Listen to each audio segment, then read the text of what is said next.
Pilar, li agraïm molt que vengui, no només per les seves extraordinàries qualificacions, coneixements de la matèria, sinó perquè té una vinculació molt especial en la història de la mobilitat a les Illes Balears. Ella va ser directora tècnica de l'estratègia de sostenibilitat del transport del govern de les Illes Balears. Van elaborar, entre d'altres, aquest document a la primera legislatura progressista de la història de les Illes Balears, el primer pacte de progrés, que se'n va dir 1999-2003, presidit per Francesc Antich, a la Conselleria de Medi Ambient, que aleshores dirigia Margalida Rosselló, aleshores consellera de Medi Ambient, i una de les ponents en aquestes jornades. Aquella estratègia de sostenibilitat en el transport va significar una feina àrdua d'observació científica, de recollida de dades i de propostes que havien de renovar la història del transport a les Illes Balears. La història posterior de les realitzacions pràctiques, sabem quin ha estat i també sabem quins governs van succeir en aquell primer govern de Pacte de Progrés, però la feina científica estava feta i compten els que n'entenen que va servir de base a ulteriors planificacions. De Pilar compten que és una persona molt implicada en el treball, fa molt d'anys que no venia a Mallorca, 15 anys que no venies. O más, però ha mantingut el contacte i que era una directora tècnica d'aquestes que suben a l'autocar, que charlan con las señoras, que siguen los viajes y que al final las usuarias del autocar ya la conocían, ¿no? Era aquella señora que sube al autocar con nosotras. Pilar es también especialista y uno de sus campos de investigación ya muy pionero son las cuestiones de género vinculadas al territorio, a la ecología y a la movilidad y en cierto sentido ha sido una pionera en un campo hoy de moda, pero yo diría que hace 20 años nuevo. Entonces tenemos con nosotros una persona pionera en muchos sentidos. Tiene numerosísimas publicaciones, nos ha traído una, las cuencas ecológicas del transporte en España y es profesora en el Departamento de Geografía Humana de la Universidad Complutense de Madrid. No quiero extenderme más en la presentación, agradecerle nuevamente que esté con nosotros y bienvenida de nuevo a Mallorca y gracias por contar con nosotros. Yo le pregunté a Margalida qué es lo que contaba y cuenta lo que quieras y tal. Ella no conocía las cuentas del transporte, podía haberme centrado más en las cuentas del transporte, pero bueno, he hecho una presentación sobre cómo se construye el paradigma de la movilidad motorizada y del transporte viario en España, y no sé, me dijo, no toques nada de Mallorca porque va a haber otra persona que lo va a contar, ¿no? Entonces no me he metido en Mallorca, excepto en una foto que he encontrado, que me ha encantado. Bueno, esto creo que es un mayor, por lo menos lo ponía en unas fotos antiguas que había por aquí. Y entonces, pues, estas eran la red viaria de Mallorca en los años 40, ¿no? Un solo coche, carros y poco más, ¿no? Y como se ve, pues no está asfaltado ni nada, ¿no? Es yo mayor, ¿no? Bueno, pues me gustó la foto y digo, voy a empezar así. Bueno, en 1900 España contaba solo con 36.000 kilómetros de carreteras del Estado, luego había otras provinciales y vecinales. Y el modelo se basaba fundamentalmente en el ferrocarril, ¿no?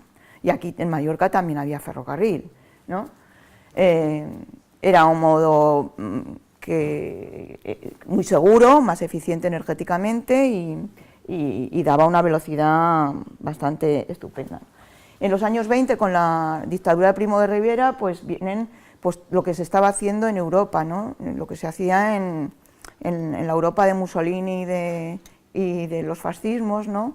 Que empezaban a construirse muchas autoestradas, ¿no?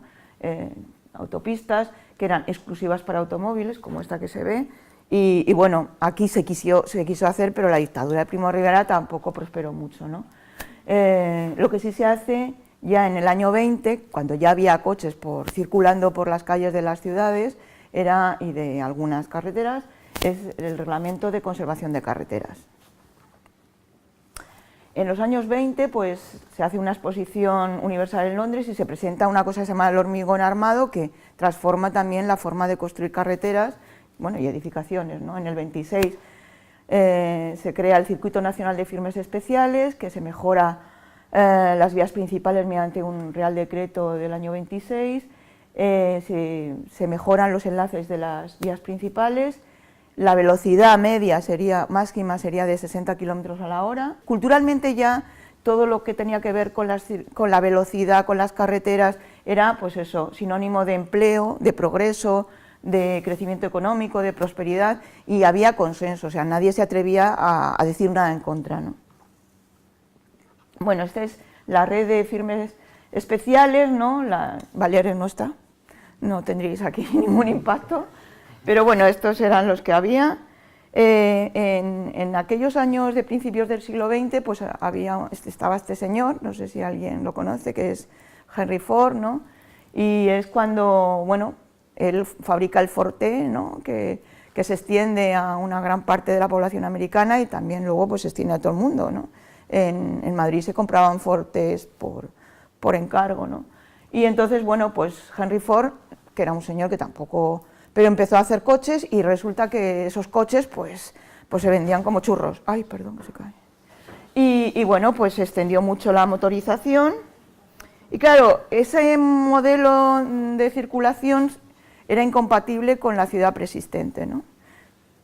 Poner a circular coches en las ciudades tradicionales pues era un problema, porque empezaban la congestión, ¿no? Las calles de Nueva York aparecían congestionadas, pero las de Madrid y Barcelona pues también tenían pequeños puntos de congestión, ¿no?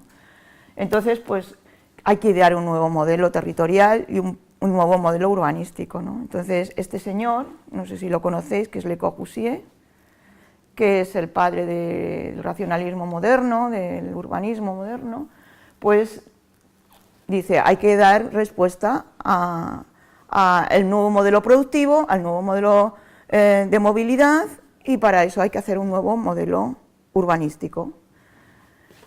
Entonces, bueno, pues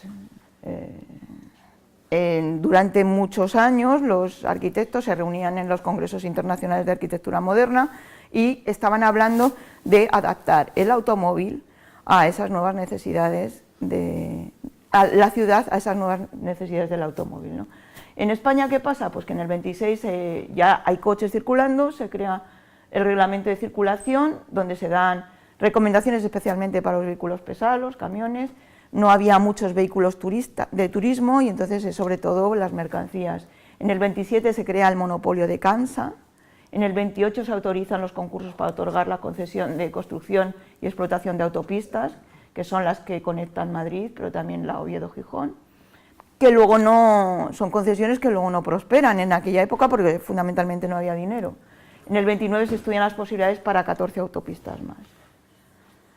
Le Corbusier lo que proponía era una ciudad que se adaptara a ese nuevo modelo productivo, donde se segregara las funciones que tienen la vida, ¿no?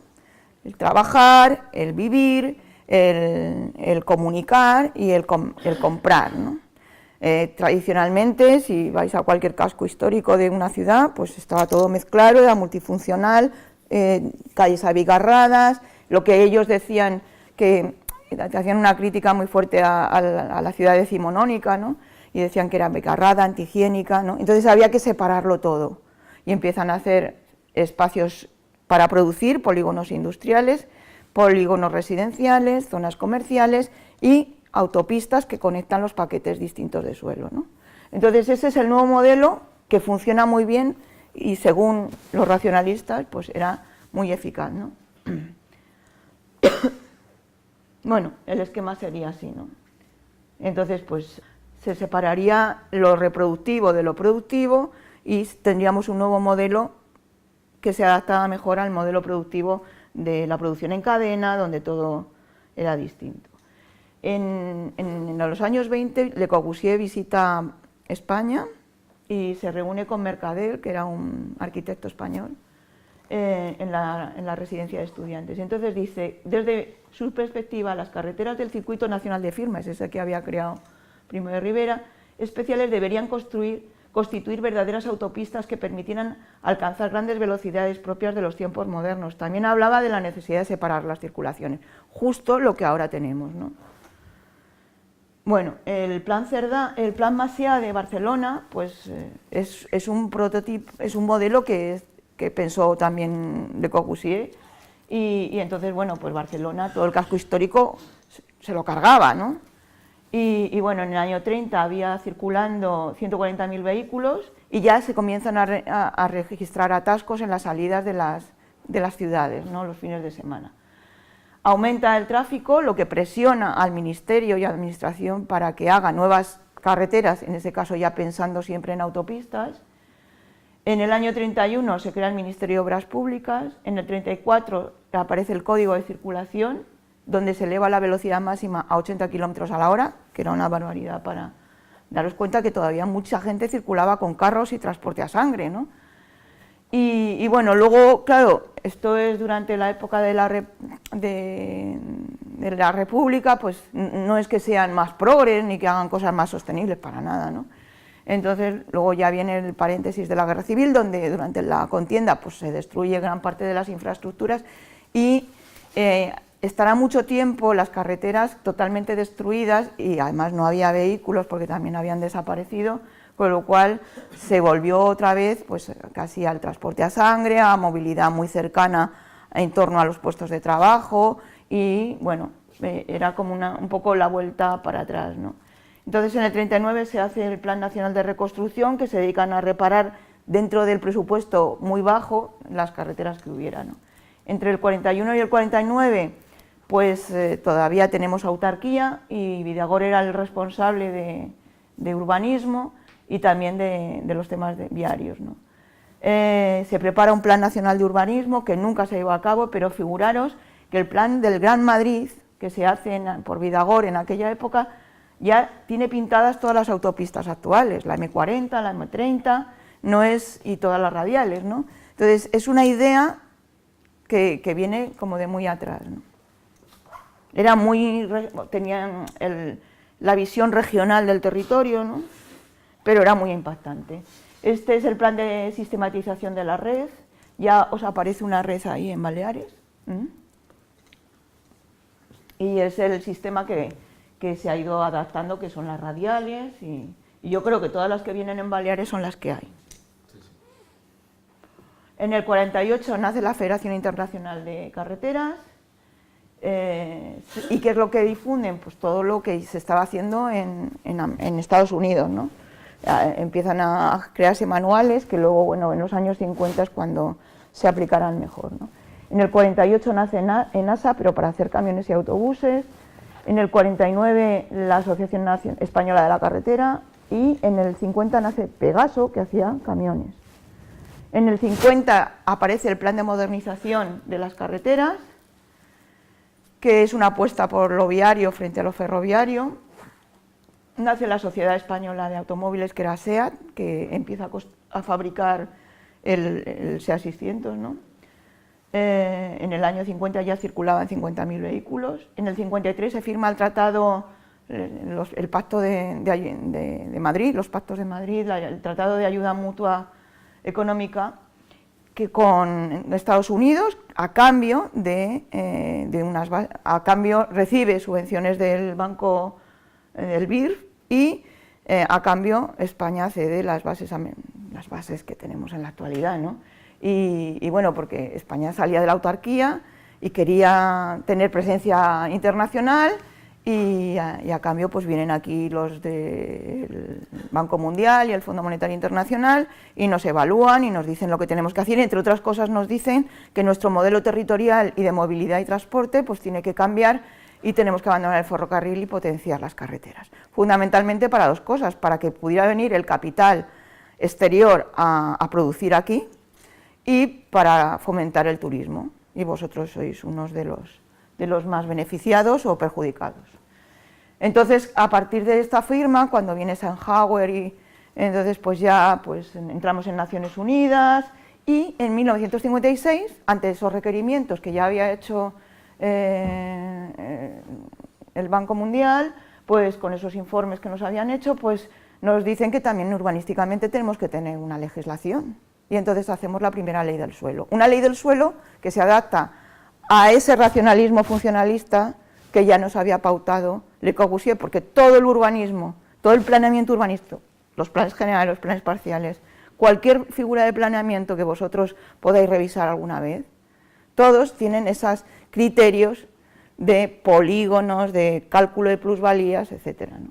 Y entonces pues se crea la primera ley del suelo, que ahora dicen que es muy progresista respecto a lo que tenemos o lo que ha habido durante la época de Cascos y tal, pero realmente pues es una ley que está pensada para urbanizar, claro, para urbanizar y poner en valor suelo rústico y ponerlo en urbano, ¿no? En el 59 se redacta el plan de estabilización, viene el Opus Dei, los tecnócratas, y son los que empiezan a pensar en estas pautas que nos decía el Banco Mundial de otro modelo urbanístico, otro modelo territorial y otro modelo productivo. Bueno, como ya había coches, pues se crea la DGT, porque empiezan en el año 59 pues a haber problemas de gestión del tráfico en las carreteras, ¿no? Bueno, no era lo que es ahora, pero bueno, esto es la SEAT, ¿no? Y los coches que hacían, que eran los 600 en el año 57. Bueno, esto es cuando se firman los pactos de Madrid con Eisenhower. La red de carreteras del plan de modernización, ahí solo se contemplaba como complementaria la Palma-Alcudia, ¿no? Bueno, ¿y quién hacía las carreteras? ¿Para qué se hacía todo este esfuerzo? Claro, en aquel momento surgieron los capitales que existían ya, ¿no? Y daros cuenta que son las empresas que operaron en aquella época, que algunas son hasta del siglo XIX, como MZOV, que también hacía ferrocarriles, que ahora es Acciona. Son las de siempre, o sea, no pensemos que lo que tenemos ahora es nuevo, sino que llevan años haciendo negocio con el Estado y con las administraciones, ¿no? Fomento Obras y Construcciones, que es Fomento Construcciones y Contratas, OHL, que es Sociedad General de Obras y Construcciones, Obrascon, Cubiertas y Tejados, que son Acciona, Agroman. Bueno, pues ahí las tenéis, son las mismas, con otros nombres que han hecho, pues se han unido, lo que queráis, pero llevan ya casi un siglo ganando dinero a costa del Estado y de las administraciones, ¿no? Unas son de los años 30, otros de los años 20. Bueno, cuando se construye el modelo de movilidad motorizada, se construye para... y ellos son las que hacen las obras y que se llevan los dineros, ¿no? Bueno, en los 60 pues es cuando se expande la economía española, y aparece una ley en 1963, que es la Ley de Centros y Zonas de Interés Turístico, que complementa la Ley del Suelo del 56, porque con la Ley del Suelo del 56 se crea en 1952, empieza Vidagora a redactarla. Entonces, el panorama era de posguerra, ¿no? En una zona, ¿quién iba a pensar en que iba a haber playas llenas de turistas, ¿no? Pero claro, conforme pasa el tiempo y además con los pactos que se habían firmado y el dinero y el capital que había entrado exterior, pues ya, claro, el territorio coge vidilla, ¿no? Y entonces no había instrumentos de planeamiento para urbanizar la costa. Y entonces crean esto, la Ley de Centros y Zonas de Interés Turístico, que permitía urbanizar allí donde no se podía. En el año 72, pues claro, como se crecía tanto, la ley del 56 no nos valía y entonces hay que crear una reforma de la ley del suelo del 56 y se comienza a hacer otra ley, muy expansiva, por cierto, porque claro, es que estábamos en el desarrollismo franquista y donde el turismo, donde los polígonos industriales, la llegada de la gente de los pueblos a las ciudades, pues necesita una ley muy expansiva urbanísticamente, ¿no? Pero bueno, este es el señor Rodó, que iba en bici, porque aparece la crisis del petróleo en el año 73, aunque el franquismo estuvo como tapando mucho tiempo la crisis del petróleo, porque no le interesaba, ¿no? Y entonces, pues incluso ponía dinero para... No hubo nunca un cierre de gasolineras, como ocurrió en Londres o así, ¿no? Y entonces, pues bueno, va a la cumbre de Estocolmo, de medio ambiente, y resulta que... pues se monta un señor del Opus Dei, pues se monta en su bicicleta, ¿no? Bueno, me parecía curioso. Entonces, cuando viene la crisis del petróleo, hay una crisis que llega hasta el año 76, 79, ¿no? Y entonces, esa crisis, que la fueron como dosificando, ¿no? Pero resulta que teníamos una ley del suelo de los años 70 que era muy expansiva, pero resulta que cuando llega a aprobarse la ley del suelo en el 76, resulta que tenemos una crisis que separa el urbanismo, ¿no? y la construcción de carreteras también. Entonces, en el año 60 ya hay 1 millón de vehículos, casi 300.000 vehículos, y aparece una espiral, ¿no? Empiezan los atascos. No se habían hecho todas las carreteras necesarias, aparecen atascos en los entornos urbanos, y eso hace que haya una reivindicación social o económica de que hace falta hacer más carreteras. Y entonces empezamos la espiral, ¿no? En el año 63 llegan las autopistas de peaje, para aquellas carreteras que tienen más de 20.000 vehículos, pero no era así, porque es que tampoco había tanto tráfico, ¿no? Y se supone que se hacen con capital privado, pero un capital privado que la cosa era que el gobierno les daba subvenciones, créditos, les daba creo que 70 pesetas por cada dólar invertido. Y entonces luego con la crisis lo que ocurrió es que el dólar subió y entonces España le daba a esas constructoras les daba 140 pesetas por cada dólar invertido. Bueno, total, que ahí lo que ocurrió es que el gobierno entró en una crisis que ha durado mucho tiempo, ha sido un agujero tremendo, ¿no? Bueno, esta es la portada de La Vanguardia, en el tramo de Montgat, cuando se inaugura en el 69 el tramo de Montgat a Mataró. Y decía Fernández de la Mora, que era el ministro de la época, dice, a veces hace falta, es necesario destruir el paisaje para acercarse a él. Era una frase total, ¿no?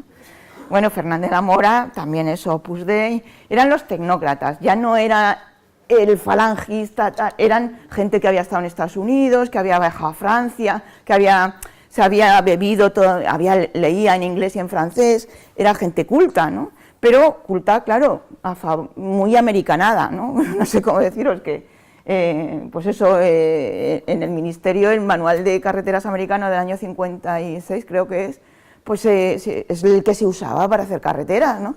Y bueno, pues ese era el modelo. Y entonces decían estas cosas. Con la reforma de la ley del suelo se expande urbanísticamente, se crea un modelo territorial con más necesidades de turismos que se mueven en el territorio y en las carreteras existentes, que hacen a su vez demandar más carreteras, ¿no? Y vamos a repetir, ¿no? Figuraros, esto era, creo que es Málaga, y cómo estaban aparcados todos los coches, ¿no? Que ahora pues es impensable, ¿no? Y esto es Palma. Pero bueno, aquí no había coches, no sé dónde los teníais. Yo creo que es que no había tantos coches, ¿no? Hay un carro ahí, bueno, sería para los turistas. Bueno, entonces, claro, las carreteras no solamente hacen desplazamientos interurbanos, sino que penetran. Entonces, bueno, aquí en los años 80, Tierno Galván lo que hizo fue soterrarla. No es que evaporara el tráfico va por abajo, no es que haya dejado de pasar, ¿no? Entonces, bueno, pero que, claro, morfológicamente tiene un gran impacto. Y esto creo que es Vigo o La Coruña. Bueno, es que hemos tenido un periodo amplio de tiempo en el que estas cosas eran como naturales, ¿no? Nadie se sorprendía. Todavía creo que vosotros en las avenidas tenéis en el bulevar aparcados los coches. Sí, sí. Con hora, además pagáis la hora. Que es como decir, pero si tienen un bulevar, ¿por qué no lo aprovechan, no? Y tenéis ahí un montón de circulación, ¿no? Porque no sé si habéis quitado algún carril, pero me imagino que no, que tenían 2 carriles de circulación más el bus, ¿no? Y entonces, pues claro, eso ya es la ciudad y entra ahí todo el tráfico, que lo único que tenéis que hacer es ahí un carril bici y quitar otro carril y no permitir el aparcamiento ahí, ¿no? Lo ve cualquiera, ¿no? Pues eso ya lo dijimos hace 20 años y no parece que nos hubieran hecho mucho caso, ¿no? Bueno, estas eran las típicas travesías de los pueblos y de las ciudades, ¿no? Donde el peatón en esas estrechas aceras se queda ahí como esclavizado, ¿no? Porque daros cuenta que si cogéis cualquier película documental del principios del siglo XX o del XIX, veis que peatones y vehículos van mezclados, ¿no? Los tranvías, con los carros, con los caballos, con algún coche motorizado, porque la velocidad era menor y era compatible. Si vas a menos de 30, un peatón puede ser compatible. Pero claro, cuando llega el coche, lo inunda todo y va a velocidades incompatibles con las de los peatones, porque además tampoco había tráfico calmado ni nada, ¿no? Esto era, pues, es la carretera general y por ahí, pues, entonces, pues este panorama, yo aquí ahora he visto que en Llucmayor la periferia es un poco así, es un borde. Bueno, pues claro, pues el modelo da estas situaciones de congestión circulatoria en las periferias metropolitanas que obliga a la gente protesta, en lugar de mejorar el transporte colectivo, lo que hacen es dejarlo caer. Eran épocas en las que el transporte colectivo funcionaba muy precariamente y entonces pues hay que hacer más carreteras porque lo demanda la sociedad, ¿no? Y entonces pues se vuelve a entrar en esa espiral, ¿no? En los 70 hay una época de incertidumbre con la crisis, en los 80 comienza un nuevo desarrollo infraestructural con el Plan General de Carreteras, que era pues además con gobierno socialista, ¿no? Y bueno, con fondos ya, bueno, un poco más adelante vienen los FEDER, y entonces pues se hacen 20.000 kilómetros de carreteras, que son 800.000 millones de pesetas. Se traspasan en aquel momento con las competencias a las comunidades autónomas y se traspasa el 77% de la red, ¿no? Bueno, aquí es un poco cómo se evoluciona la inversión, ¿no? y el número de kilómetros, ¿no? La red estatal se mantiene más o menos igual, pero la inversión que hace, pues de los 56.000 millones de los años 80 al 2000, que tiene 314.000 millones, pues se incrementa mucho porque hay desdoblamientos, hay rectificaciones de curvas, hay variantes, todo eso pues hacen unas inversiones importantes.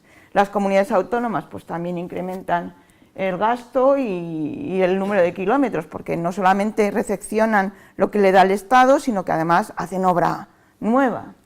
Las diputaciones son las que quizás, como tienen menos recursos económicos, hacen menos red, pero también invierten mucho en mantenimiento. Bueno, la red pasa de 141.000 kilómetros a 161.000.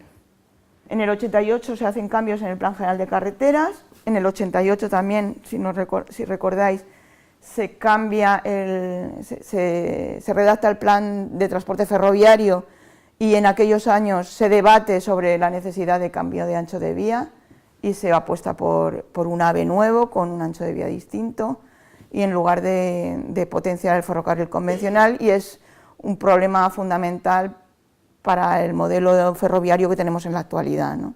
que bueno, ha abandonado una red extensísima de ferrocarril y ha apostado por la alta velocidad que ha absorbido casi toda la inversión en infraestructura ferroviaria, ¿no?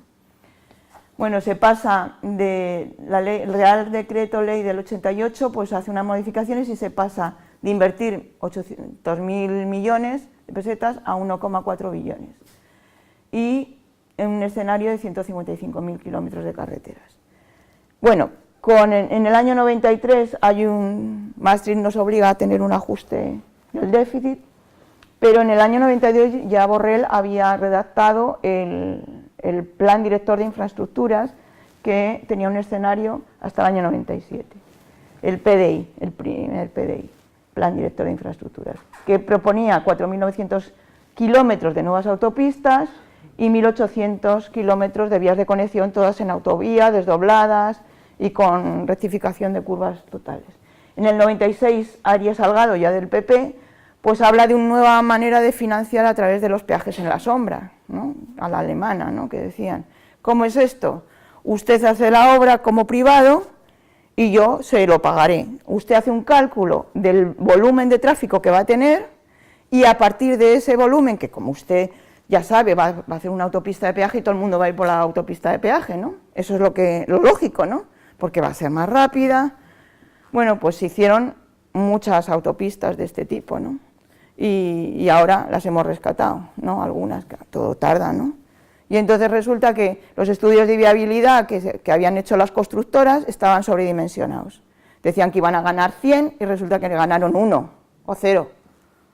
Y entonces el Estado, o sea, todos hemos tenido que pagar las 100 personas que se supone que iban a pasar por ahí, porque las constructoras no han captado ese volumen de viajeros, ¿no?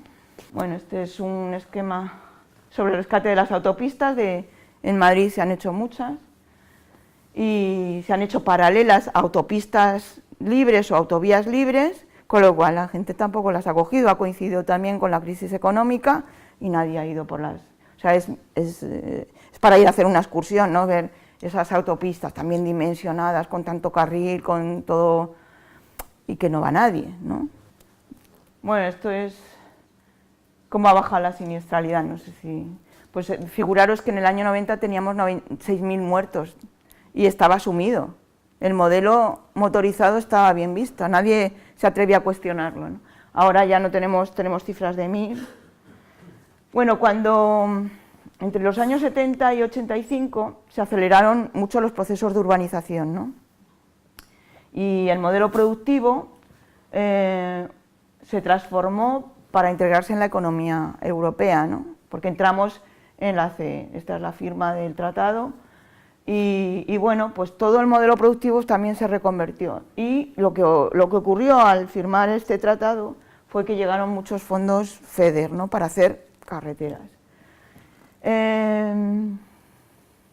También con esta bonanza, porque había mucho dinero en las administraciones, pues se apoya un modelo urbanístico diferente, ¿no? Aquel modelo que venía de Estados Unidos, de urbanismo disperso, ¿no? Ahora, a mediados de los 80 es cuando se plasma en el territorio, aparecen los malls, los centros comerciales, la vivienda unifamiliar, los campos de golf, los parques empresariales y todo un modelo nuevo que requiere más infraestructuras viarias para que circulen coches, porque en el modelo disperso el transporte colectivo funciona mal, pero funciona bien el transporte en coche, ¿no? Bueno, estos son centros comerciales que parecen pueblos, pero no, son hechos ex professo para que la gente solo vaya a comprar, ¿no? Y tiene pues las grandes firmas. Esto está en el entorno metropolitano madrileño, que es Las Rozas Vilas, y hay otro al lado que se llama Iron City, donde van los jóvenes a ver cine y tal, pero esto no es un pueblo, esto es un centro comercial. No te dejan hacer fotos, te pueden detener. De hecho, a mí me detuvieron por hacer una foto, porque dijeron, no estás haciendo a tu familia, estás haciendo un edificio, porque este edificio es un espacio privado. Da la virtualidad de que tú estás paseando por un casco histórico, pero no, estos son, pues, Versat, todas estas. Es como una ciudad de plástico, ¿no? Es esto, ¿no? Son zonas comerciales, ¿eh? Cuando entras ahí, pues, no te das cuenta de que estás entrando en un centro comercial, ¿no? Bueno, y necesitas grandes infraestructuras, ¿no? Para llegar ahí, ¿no? Porque van miles y miles de coches diariamente. Bueno, esta época, a partir del año 86, sabéis, no sé si os acordáis, que estaban los tipos de interés de la vivienda, estaban muy caros, al 17%, ¿no? La gente que se hipotecaba por aquellos momentos era una locura porque pagaba muchísimo por la casa. Bueno, pues en aquel momento, como se hace este nuevo modelo territorial, se sale de la crisis entre el 85 y el 90, que se llama el quinquenio de Lawfare. Los pisos se ponen al doble, justo si valía $500.000 a 1 millón, si valía 2 millones a 4 millones, pero fue como de la noche al día. En el año 86 de pronto sube la vivienda, y porque hay mucha inyección de capital, ¿no? Y quizá hay dinero y no hay suficientes casas para comprar. Es una ley de la oferta y la demanda, ¿no? Bueno, pues la expansión de la red viaria en general en todos los entornos metropolitanos es enorme, ¿no? En el 87 se crea la Ley de Ordenación del Transporte Terrestre, donde se convierte a la carretera en el sistema prioritario, ¿no? Ya luego se apostó por otro modelo ferroviario, pero en aquel momento la carretera estaba por encima del ferrocarril convencional para desplazamientos interurbanos. Y toda la inversión a partir de ese momento, de cuando se renuncia al plan de transporte ferroviario en el 88, va a ir a AVE y a cercanías, es decir, a grandes ciudades, a conectar grandes ciudades. En el año 90 se crea el Plan Felipe de las grandes ciudades. Estaban preparando todos los acontecimientos del 92, la Expo de Sevilla, el Barcelona Olímpica y el Madrid Cultural. Entonces, bueno, pues se potencia todo el arco mediterráneo, que capta mucha movilidad turística, y las grandes ciudades.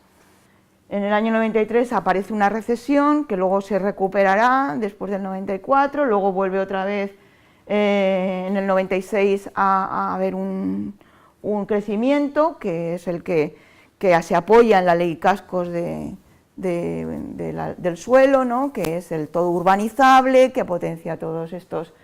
Pero esa legislación urbanística tenía un apoyo fundamental, que eran las redes de infraestructura viaria, ¿no? Si no, no hubiera sido posible construir en cualquier sitio, ¿no? No sé, yo lo que conozco mejor son el área metropolitana madrileña, y a 80 kilómetros la gente se hacía una casa en el campo, iba y venía por una autopista y creía que vivía en Madrid.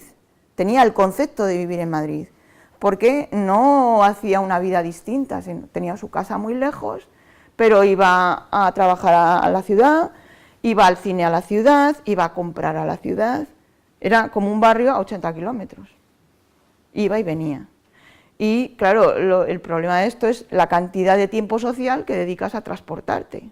Mucho coche, todo el mundo tiene su coche. Además, en aquel momento ya habían aparecido las nuevas tecnologías de la información, el teléfono móvil, que te da un apoyo importante, donde con el móvil, tu coche, podías cambiar las rutas, podías quedar con quien quisieras en ese territorio pues suburbializado, ¿no?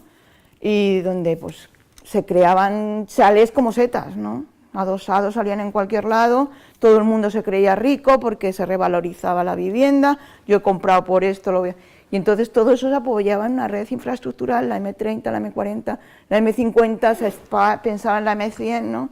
Y de muchas carreteras que se desdoblaban por todo el territorio madrileño, que es, lo digo porque me he perdido un poco la parte de Mallorca, porque yo desde el año 2000 no había aparecido por aquí, y habéis seguido también haciendo carreteras, ¿no? Que yo creo que tenéis el mismo modelo, ¿no? Más tenéis mucho apoyo turístico aquí, ¿no? Pero también tenéis ese modelo territorial. Ayer pasamos en la carretera Inca, esas zonas comerciales, pues tenéis de todo, de Calón, Ikea, de todo, ¿no? Pues allí igual, o sea. Gracias a Dios viene la crisis en el 2007, que lo para un poco, así hay que decirlo, pero mirad lo que tenemos en Madrid. Y hay un busvao. Pero figuraos la carretera de La Coruña, que es la que lleva a la sierra, la cantidad de carriles que tienen. Bueno, creo que esto nos lo van a hacer a vosotros. Si os parece consuelo. Pero bueno, esto es como una carretera de Los Ángeles, vamos, que no. Pero es Madrid, y con una dotación de un sistema de transporte colectivo muy buena. O sea, hay un carril busvao para que vaya el autobús rápido, pero el modelo territorial pesa mucho y demanda mucha infraestructura viaria. Bueno, el PEI del año 2004, pues tenéis aquí, no os ponen muchas, ¿no? Yo estuve participando en el PEI, ¿no? Hice una parte de... Y entonces hice un sistema, lo planteé así, el que me lo pidió, el director del PEI, me dijo, pues haz una forma de participar. Entonces yo hice un sistema de cómo había como que chequear por comunidades autónomas las autopistas y las carreteras que había que hacer, y que si no hacía falta que no se construyeran, ¿no? Entonces, perfecto, eso fue en mes de junio de aquel, fue todo muy rápido, y resulta que después del verano casi no hacíamos, en mi propuesta casi no había carreteras nuevas, ¿no? Y resulta que después del verano se reúnen con el lobby del cemento y con las comunidades autónomas. Bueno, no había comunidad autónoma que no pidiera una autopista más. Pero bueno, ¿quién de fuera vendrá? Qué mal me hará, ¿no? Porque luego viene el PP con el PITBI y resulta que, mira, en Baleares ya tenéis ahí lo vuestro, ¿no? Entonces, pues bueno, pues... Y el PITBI se redacta, o sea, se coge el PEIT y se remodela, ¿no? Y se reconoce que el 60% de las carreteras tienen muy poca IMD, muy poca intensidad media diaria, menos de 20.000. Para que haya un desdoblamiento tiene que haber más de 20.000. Pues se reconoce que no hace falta, ¿no? Pero sin embargo lo pintan las propuestas, pues ahí en Mallorca tenéis las todas pintadas. Bueno, dicen que se centran en la conservación, pero pintan la demanda, supongo, de la comunidad autónoma. ¿Cómo evoluciona el transporte en España?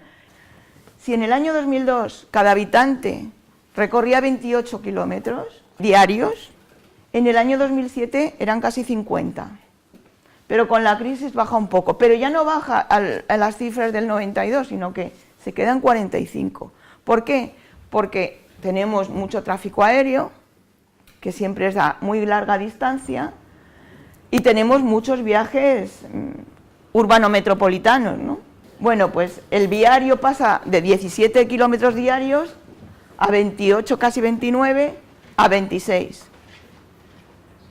Todos los días hacemos esos kilómetros para hacer cosas cotidianas, ir a trabajar, ir a estudiar, ir a comprar. Bueno, en lo que se refiere a transportes de mercancías interiores, en el 92 las mercancías se desplazaban 19 kilómetros, en el 2007 27 kilómetros.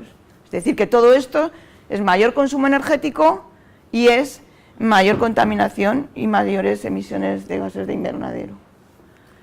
Claro, como tenemos una economía muy globalizada, las mercancías exteriores pasan en el 92, que teníamos una economía más local, de 33 a 58 kilómetros. Casi todo, ya compramos naranjas de Sudáfrica, cebollas argentinas. Bueno, no sé, aquí igual lo organizáis mejor, pero en general. La evolución de los viajes externos entre el 2007 y el 12, como veis, en el aéreo no deja de incrementarse a pesar de la crisis económica. Se supone que tenemos menos dinero. Bueno, el marítimo también se duplica. En el caso de las mercancías, sí que se reduce en el marítimo, pero y en el aéreo también, porque es más caro traer las mercancías. Bueno, sabéis que en estos análisis lo que hacíamos era hacer un balance de todas las fases del transporte, ¿no? Desde que se saca el material para la fabricación de una infraestructura o de un vehículo de la mina hasta el residuo, ¿no? Entonces lo que se muestra en el estudio es que un 14% de la energía del transporte es solo para la fabricación de vehículos e infraestructuras. Daros cuenta que la mitad de los desplazamientos son no motorizados. Vamos andando muchas cosas. A veces pues a comprar, al colegio, etcétera, ¿no? Pero y que el automóvil solo tiene el 34% de los desplazamientos. Pero en las emisiones de gases de invernadero, lo que se ve es que el viario es el que concentra las mayores emisiones, tanto de personas como de mercancías. Por modos de transporte, el viario concentra el 62% de las emisiones y bueno, los otros modos tienen una participación menor. Esto es sobre la contaminación del aire también, ¿no? Daos cuenta que el modo viario es el responsable de gran parte de la pérdida de calidad del aire en las zonas urbanas, ¿no? Y según las recomendaciones de la OMS, no de lo que nos dice Europa sobre las directivas de calidad del aire, sino lo que dice la OMS, que es perjudicial para la salud, pues hay un 16% de personas expuestas en todo el Estado a emisiones de óxidos de nitrógeno, que son cancerígenos. Hay un 75,7%, que son 35 millones de españoles, a partículas, micropartículas PM10, y un 70% a PM2,5, que son micropartículas que van directamente al tracto respiratorio y que están afectando mucho a niños en los entornos escolares y dentro de los colegios también, porque no se ventila bien. Y luego por ozono, pues hay 38 millones afectados. Bueno, esto es Madrid. A pesar del Madrid central, que tanto habrá salido en la tele y lo habréis visto, no hemos logrado bajar la contaminación y otra vez vamos a tener que pagar dinero, porque el Madrid central tiene un recorrido, pero no es suficiente, ¿no? El problema es que se ha solucionado parte de los problemas dentro de las ciudades, pero las periferias metropolitanas son las que están generando gran parte de ese tráfico motorizado, porque tenemos una red de infraestructuras viarias muy potente con un modelo territorial que requiere obligadamente el automóvil. Bueno, luego también tenemos la contaminación acústica, el 66,6% de la población estarían por encima de los niveles recomendados para la salud. Luego, todo el suelo artificializado que hay, contamos todo lo que ocupaban las infraestructuras, ¿no? Y según esto, pues el viario ocupa el 93,1% de todo lo que ocupa el transporte, ¿no? Es la mayoría, ¿no? Son 708.000 hectáreas. Bueno, pues sería como el viario ocuparía 7.700 kilómetros cuadrados y el resto de los modos, ¿no? Claro, los aeropuertos, aunque tienen mucho impacto, pues tienen unas estaciones muy pequeñas, ¿no? Pero el viario está fragmentando además todo el territorio. Pues tendríamos ahí 7.000 y pico campos de golf, ¿no? De fútbol. Si tuviéramos en cuenta las zonas de dominio público y servidumbres, que son zonas hipotecadas para cualquier cosa, pues tendríamos ya 2.600.000 hectáreas, ¿no? Y el viario sería el que mayor participación tendría. Es una metodología que utilizamos para ver cuál era el tamaño mínimo de la parcela que no estaba fragmentada por grandes infraestructuras, ¿no? Entonces, bueno, el tamaño relativo, veis que a Palma con esta metodología es como que está genial, ¿no? Porque pues toda Palma estaría muy bien, ¿no? Pero resulta que, claro, al meter las infraestructuras, vemos que queda ahí la Sierra Tramontana, porque lo demás está todo fragmentado, ¿no? Y bueno, para el resto está también todo muy fragmentado. Y ya bueno, conforme vamos metiendo más la fragmentación de las infraestructuras, pues nos queda menos territorio como natural, ¿no? Claro, esto es muy problemático para el desarrollo de los hábitats, ¿no? Hay muchos, aquí Chisco puede hablar mejor, ¿no? Que necesita un territorio para poder reproducirse, y con tanta infraestructura que está cuarteando todo el territorio, pues es muy complicado que ciertas especies puedan sobrevivir. Bueno, sabéis que eran 3 esferas de análisis, la ambiental, la social y la económica, ¿no? Entonces esta es la social, y vemos que en el tránsito es donde mayor impacto hay. Este es cómo evoluciona los accidentes de tráfico, ¿no?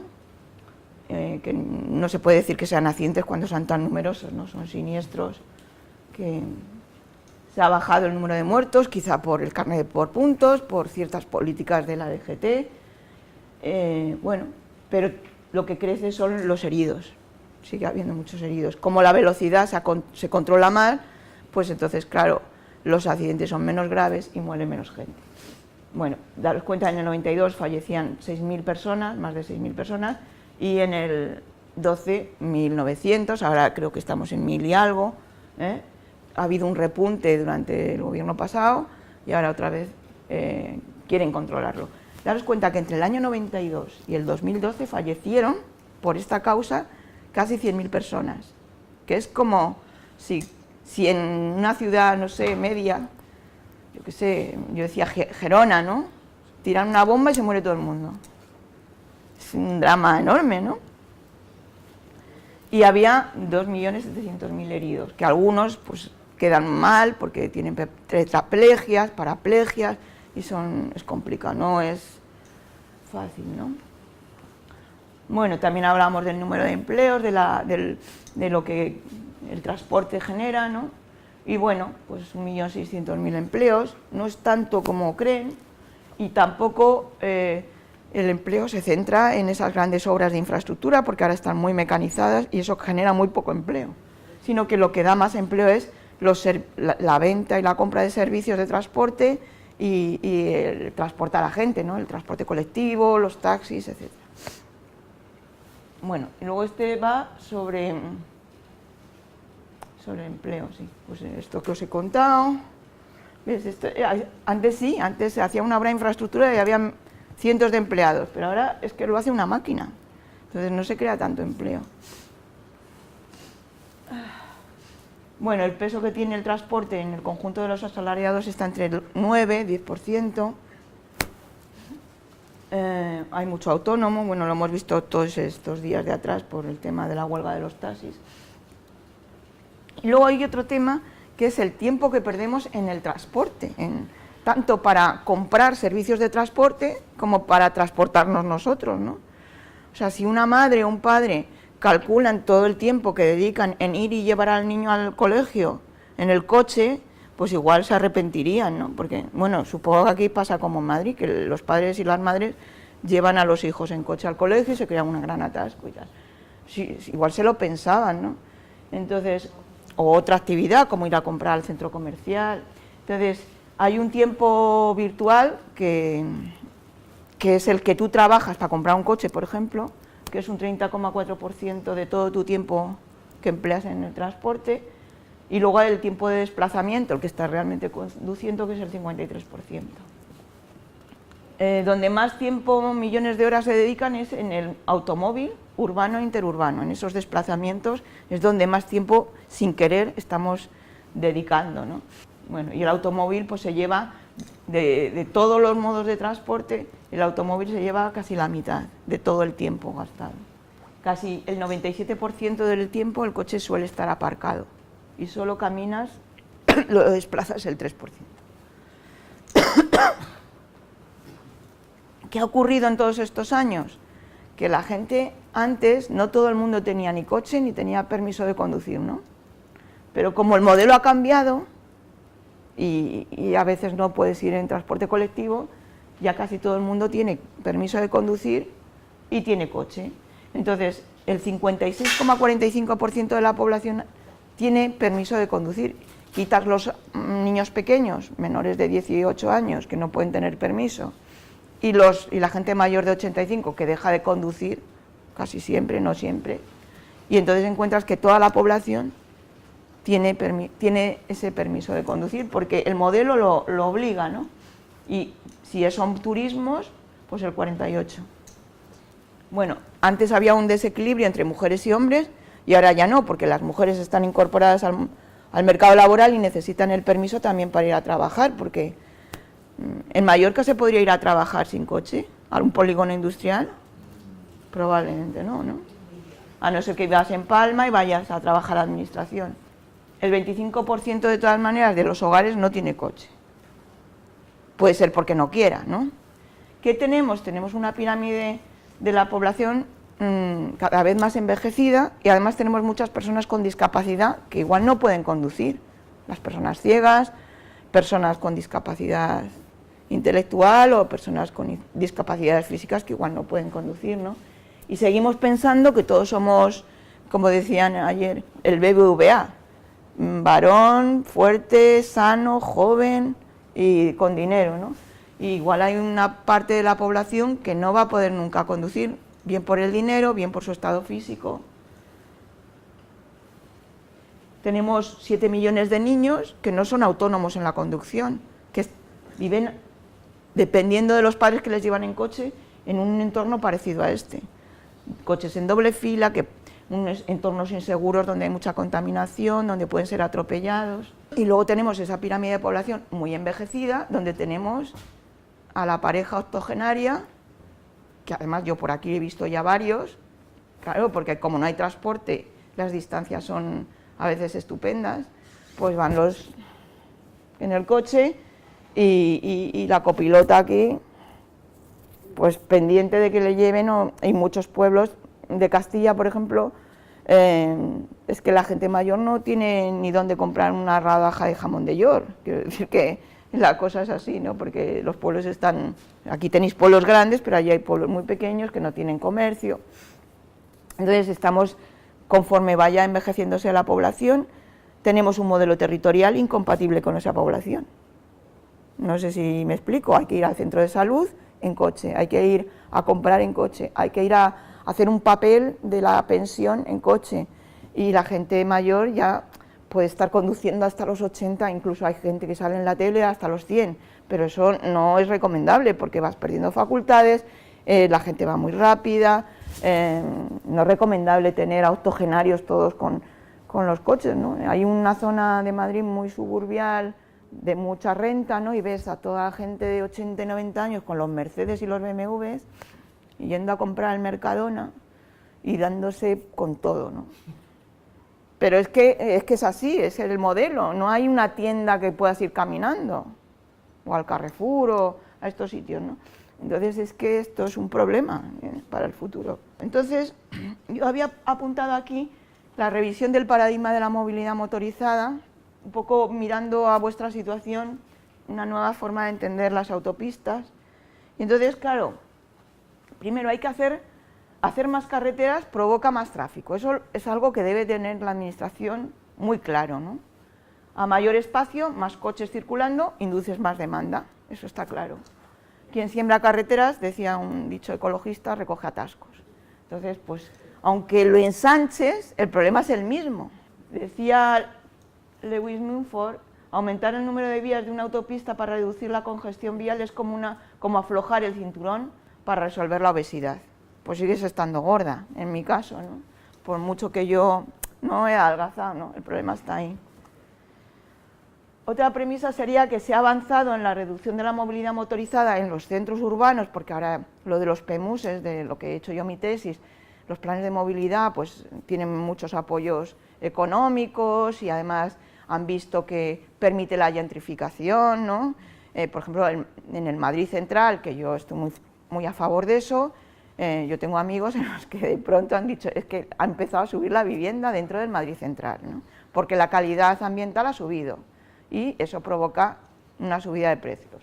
Bueno, pues hemos resuelto igual ese tipo de peatonalizaciones en los cascos y tal, pero en los entornos metropolitanos siguen teniendo problemas, si no más, ¿no? Porque aquel que quiere correr todavía en coche se va a esos centros comerciales, en la periferia metropolitana, y ahí no se ha resuelto, ¿no? Ejemplos de reconversión de grandes infraestructuras que, bueno, tampoco... Una cosa que hicieron en San Francisco en los 70 es desmantelar este escalestris que tenían en el embarcadero, ¿no?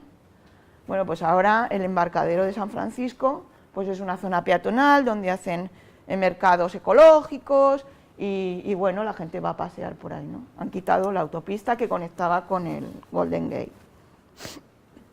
Esto es en Seúl, creo, pues también, ¿no? Una autopista que la desmontan y de pronto ves nacer un río, ahí que estaba. Esto es Valencia, recuperan ahí el Turia también. Con esta yo no estoy muy contenta, pero la gente de Madrid está encantada. Es el Madrid-Río, soterran la M30 gracias a una inversión gigantesca que nos ha endeudado a los madrileños. Bueno, la verdad es que se ha llenado de gente caminando, pero la autopista sigue existiendo por abajo, ¿eh? No la han quitado. Esto es también, creo que era Seúl, sí, otra manera, cómo fue la obra, cómo desmontaron la autopista, cómo han recuperado los carriles de la autopista para jardines y ha salido el río también aquí ahora.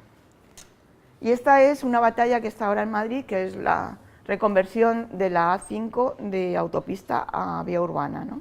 Esto está trayendo muchos problemas en los que, bueno, los alcaldes del corredor que no son, bueno, que son partidarios del coche, son de otro color político también, dicen que es que no se pueden poner fronteras al campo, que lo único que van a hacer es poner semáforos y meter un carril bus.